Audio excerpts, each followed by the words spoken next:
Ya, sekarang saya akan ajak Anda untuk melihat dialog saya di Apa Kabar Indonesia Malam yang kedua di malam hari ini. Ini masih soal Pilpres 2024, tapi kandidatnya pemirsa, Bacawa Pres Caimin yang seharusnya membuka acara MTQ Internasional di Kalimantan Selatan, tapi batal. Kita lihat dulu informasi berikut ini.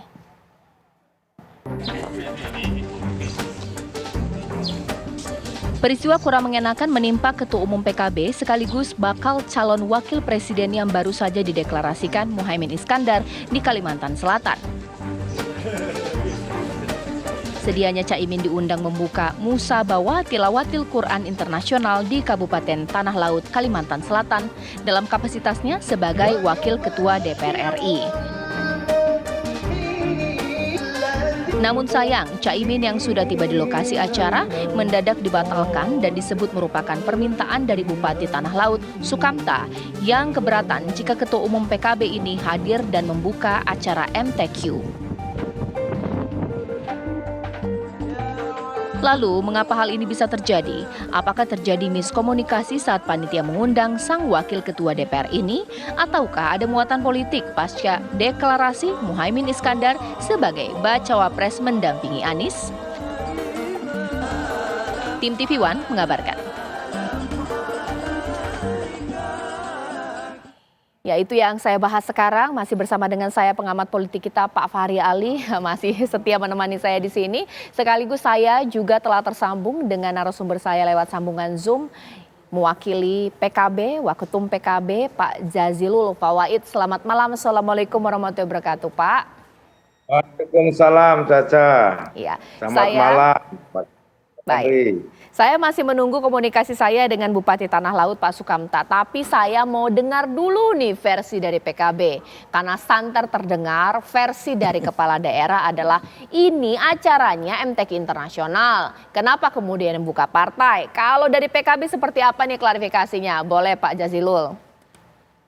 Baik, Mbak Caca, saya ulangi lagi bahwa kehadiran Gus Muhaimin ke Tanah Laut itu karena undangan dari pengurus pusat Jamiatul Qurra wal Huffaz Nahdlatul Ulama untuk membuka musabaqah nasional dan internasional.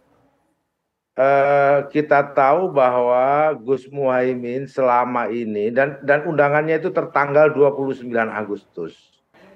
Gus Muhaimin itu inisiator Nusantara Mengaji, saya koordinator nasional Nusantara Mengaji yang kerap kali bekerja sama dengan JKHNU dalam rangka membangun kecintaan kita kepada Al-Quran.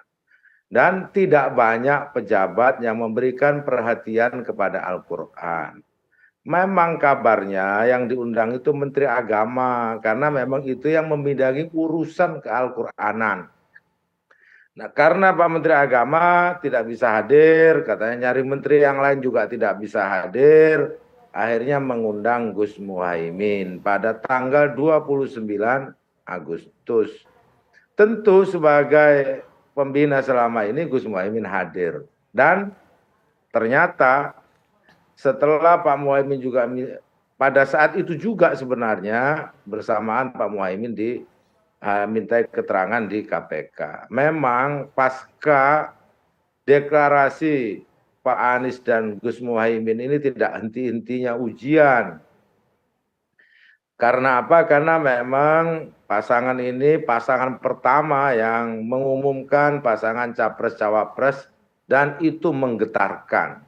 Namun ujian terus datang dan saya tidak habis pikir ketika seorang bupati yang juga dia menerima anggaran dari pusat baik DAU maupun DAK yang tanda tangan itu Gus Muhaimin juga.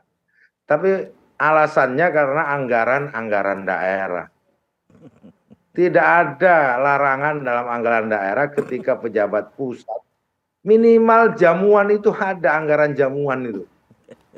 Ini bagaimana ya cara menghormati wakil ketua DPR yang hadir di satu daerah. Saya ini wakil ketua MPR. Dan itu tidak ada hubungannya dengan misi politik. Gus Muhaimin ini hadir sebagai wakil ketua DPR. Bukan bacawa pres. Seandainya saja Misalkan bupati itu mengerti tata krama adab ketimuran, mengerti tata kelola pemerintahan, adab saling menghormati, mestinya dijemput minimal ya. Kok malah ini muncul? Ini informasi dari Pak Kiai Haji Saifullah Maksum bahwa bupati itu gemetar kata dia. Ada pihak yang mengancam Pak Bupati atas kehadiran Gus Muhaimin. Maka di situ terjadi negosiasi sebenarnya agar kata Pak Bupati, Pak Muhaimin nggak boleh membuka, oke tidak boleh membuka. Hadir pun itu keberatan. Bayangkan, itu menurut saya, Pak Jazilul. saya akan mengusulkan nanti ke Komisi 2, kita punya Komisi 2 untuk memeriksa kesehatan Bupati Tanah Laut itu. Baik. Nanti saya akan konfirmasi ini benarkah ada ancaman atau juga larangan supaya Caimin tidak membuka acara di sana. Bahkan juga pertanyaannya, mengingat bahwa di Indonesia ini Pak Fahri Ali itu suka double job ya. Wakil Ketua DPR tapi juga Cawapres, Ketua Umum juga. Sehingga kita juga bingung kapasitasnya hadir itu dalam hal apa. Sesaat lagi di Apa Kabar Indonesia Malam.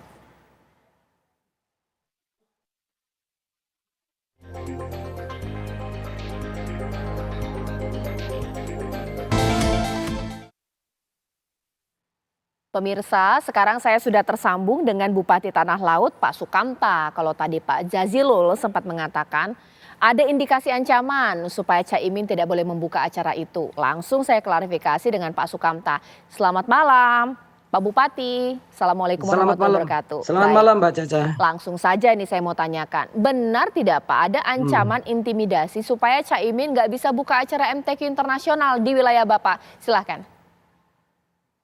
Nggak ada, Mbak, nggak ada. Nggak ada yang begitu-begitu. Tempat saya aman, jadi nggak ada yang ngancam-ngancam seperti itu.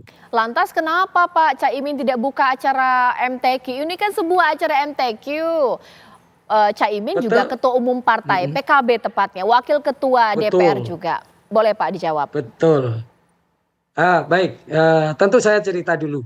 Kenapa beliau tidak membuka di acara tersebut. Jadi begini Mbak Caca, bahwa kami punya agenda tetap setiap tahun, yakni adalah Gema Al-Quran. Karena saya juga seorang pecinta Al-Quran.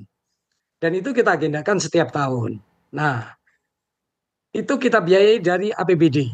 Ya, jadi perlu saya garis bawahi, Gema Al-Quran itu dibiayai oleh APBD. Nah, kemudian kenapa tiba-tiba ada nasional dan internasional? Sebulan yang lalu ketika saya ke Jakarta, kebetulan ada raker JKH, ya, Jamiah Qura wal Hufaz. Kebetulan saya diminta untuk singgah. Ya, saya singgahlah, ngobrol dengan para kiai, para penghafal Quran, ya. Sehingga sampai pada cerita bahwa saya akan menggelar Gema Al-Quran itu tanggal 5 sampai dengan tanggal 8. Waktu itu Pak Kiai Saifullah Maksum mengatakan, oh kami juga punya agenda nasional internasional. Bisa enggak berkolaborasi untuk dilaksanakan di Tanah Laut? Saya bilang bahwa anggaran kami adalah sudah jelas dari APBD. Kata beliau yang nasional internasional, maka anggarannya dari JIH. Nah, oke. Kalau begitu nanti kita bicarakan. Kemudian setelah pembicaraan dan segala macam, tentu ada yang memang tidak bisa di-cover dananya oleh JKH. Nah, sehingga oke lah untuk akomodasi setempat, untuk konsumsi selama ada seluruh kafilah di Tanah Laut, oke lah kita akan mengcover dan yang lain-lainnya. Nah, kemudian kita ada diskusi, nanti yang membuka siapa? Kata Pak Kiai, rencananya Pak Wapres. Kalau Pak Wapres nggak bisa, Pak Menteri Agama. Oke, saya setuju. Kalau begitu, ya. Tetapi sampai mendekati hari hanya tidak ada kabar lagi, tidak ada kabar berita bahwa Pak Menteri, kesediaan Pak Menteri atau yang mewakili beliau pun saya tidak apa-apa untuk membuka. Bahkan sampai hari pelaksanaan itu saya juga masih tahu. Kesempatan kalau tidak ada Pak Menteri, saya sendiri yang membuka. Kan seperti itu. Ternyata acara mau dibuka jam 2 karena saya waktu itu eh, malam Selasa saya itu nginep di desa. Saya baru datang ke Kota Pelihari itu sekitar jam 12. Saya datang ke sana, saya baru dikasih tahu, itu pun yang ngasih tahu wartawan. Bukan panitia, karena panitia juga tidak tahu siapa yang bawa.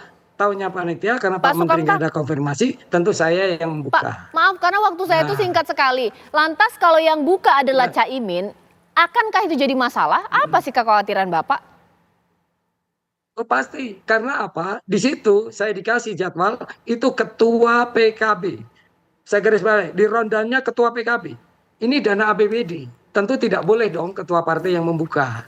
Oke. Pasti jadi masalah bagi saya. Baik, baik, baik. Saya sudah menangkap. Ditahan dulu Pak Sukamta. Boleh dong ditanggapi di Siap. sini Pak Fahri Ali bahwa memang begitu salah ketika anggaran daerah ketua partai tidak boleh membuka. Tapi dia punya embel-embel lain ini. Iya. Rangkap jabatan wakil Iya. ketua DPR. Seperti apa Pak? Atau jangan-jangan ujung-ujungnya soal pilpres? Pertama, saya mau mengatakan saya baru bertemu dengan Jazilul Fawaid. Iya. Nah, ini namanya bagus sekali Bagus, itu. Iya. heeh. Pasti sangat santri itu. Iya. Jazilul Fawaid gitu. Oke, yang kedua, Terima kasih, Pak. di atas kertas pasti ada kaitannya dengan kalkulasi politik Oke. gitu. Jadi selempang bahasa Betawi ya, ya mengatakan bahwa andai kata Muhaimin Iskandar belum ya mendeklarasikan diri sebagai calon ya wakil presiden, mestinya semua berlangsung aman-aman saja. Nggak ada gitu. masalah. Iya. Nah, kalkulasi di sini sifatnya kemudian menjadi kalkulatif bahwa Muhaimin itu tentu saja dia akan mendapatkan plus kalau dia bisa datang ke sana. Sekarang ini sebagai wakil ketua DPR, ya. Apa juga sekaligus Gitu. sebagai bakal calon wakil presiden? Iya, Nah. sebagai wakil ketua DPR. Iya. Tetapi secara politik dia akan diuntungkan. Oke. Nah, sang bupati ini tadi yang saya bayangkan pasti banyak ikannya ya di di kawasan dia itu juga kalkulatif gitu. Kalkulatif di dalam pengertian kalau saya biarkan ya maka kemudian akan ada efek ya yang tidak konstruktif Oke, bagi saya tangkap. politik dia Ya, gitu. baik. Nah, jadi kira-kira beginilah situasinya. Iya, iya, iya. Sifat sama-sama bersifat kalkulatif itu tadi. Iya, gitu. iya, paham. Langsung saja intinya begini Pak Jazilul. Gak mungkin lah meskipun iya dalam kapasitas sebagai wakil ketua DPR tidak diuntungkan ini kehadiran dari Caimin karena ia juga sekaligus sosialisasi sebagai bacawa pres. Bagaimana Pak Jazilul? Ya, itu hak bupati untuk kata apa saja terkait dan membuat alasan apa saja. Tapi itu lebih baik dijelaskan langsung kepada Pak Muhaimin. Pak Muhaimin itu ada di lokasi, Pak Bupati. Oh. Kurang ngerti adab ketimuran. Saya coba tanya ke Pak Bupati, Pak Muhaimin itu wakil ketua DPR bidang apa? Pak Muhaimin itu wakil ketua DPR bidang Korkesra, Koordinator Kesejahteraan Rakyat, yang di situ mitranya Menteri Agama, Pak. Anggaran yang terkait dengan Korkesra, Pak Muhaimin itu ikut tanda tangan. Kok Bapak kemudian hanya selembar surat Ketua Umum PKB terus Bapak tolak? Bapak jangan bermain politik. Bapak ini pejabat negara. Pak Muhaimin pejabat negara. Jadi maksud saya, dudukkan pada tempatnya. Seandainya toh Bapak memang tidak berkenan, Bapak bisa ngomong baik-baik. Tapi informasi yang saya dengar, Pak Muhaimin Bapak tidak sambut. Mau ke rumah Bapak, Bapak tolak. Menurut saya, tata kelola pemerintahan, tata krama bernegara, Iya, betul. itu jangan karena kepentingan politik, Bapak. Ya, baik. Baik, terima kasih Pak Saya tahu Jazilul. Bapak calon Singkat, anggota singkat. DPR. Baik, Pak Jazilul ditahan sekarang. Ya Pak Jazilul, waktu saya tinggal sedikit lagi nih, tinggal 2 menit. Mungkin waktunya Pak Bupati juga untuk mengklarifikasi. Bagaimana nih Pak, silakan ditanggapi. Nah, begini Mbak Caca, kalau beliau datang sebagai wakil ketua DPR, pastilah ada protokol yang menghubungi kami. Ada surat dari sekretariat DPR. Itu tata cara yang selalu berlaku seperti itu yang saya lakukan. Kalau ada surat seperti itu, saya pasti akan nyambut dengan baik. Ini PKB sendiri pun tidak pernah bicara dengan saya. Ya, surat dari sekretariat Dewan juga nggak ada. Kan gitu. Bahkan datang ke plenary pun tidak ada yang memberitahu sama saya. Wah, baik. Ya kan? Ya, Itu alasan itu. saja. Baik, ya terima kasih Pak Bupati, terima kasih Pak Jazilul. Kita bicara mengenai adab ketimuran, kayaknya harus saling juga ya Pak ya. Tapi inilah problematika di Republik kita tidak tahu ini sebenarnya apa permasalahannya. Harapannya sih selesai, kita harapan tidak terjadi hal yang seperti ini lagi. Pak Fahri Ali, terima kasih sudah menemani saya dengan 2 tema dialog. Pak Jazilul, mohon maaf, saya tidak bisa panjang karena waktunya terbatas, begitu juga dengan Pak Bupati. Sesaat lagi pemirsa, Anda dapat menyaksikan acara kami yang spesial kami hadirkan untuk Anda, yakni Karni Ilyas bersama Anies Baswedan dan Muhaimin Iskandar sesaat lagi. Saya Caca Anissa menutup, selamat malam, sampai jumpa.